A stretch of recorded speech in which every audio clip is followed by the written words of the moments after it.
lebih baik, sinki seramik atau sinki nano honeycomb? Jom kita tengok perbezaan dia. Sinki seramik ni dia lebih tebal dan kukuh. Kalau korang tuang air panas atau sejuk pun still tahan, tak retak. Lepas tu dia boleh tahan lama. Tapi perlukan penjagaan yang rapi. Dia takkan tinggal kesan watermark atau sinki takkan jadi pudar atau kekuningan. So, korang mudah nak bersihkan. Korang letak dekat dapur memang nampak premium. Okay, next. Sinki honeycomb ni direka dengan material khas yang menyerupai sarang lebah. Jadi, dia pun tahan panas, tahan lasak dan kalis air serta minyak. Senang nak cuci sebab permukaan dia licin dan kotoran tak melekat.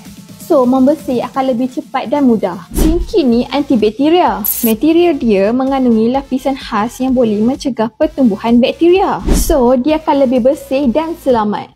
Mana lagi better? Dua-dua sinki bagus, bergantung kepada kesesuaian dan cara penggunaan setiap hari. Ramai yang suka honeycomb sebab dia ada banyak workstation. Saya dah tolong korang bagi pilihan. Kalau rasa tak boleh tidur sebab terkenang dua sinki ni, esok bolehlah terus datang ke alat dapur.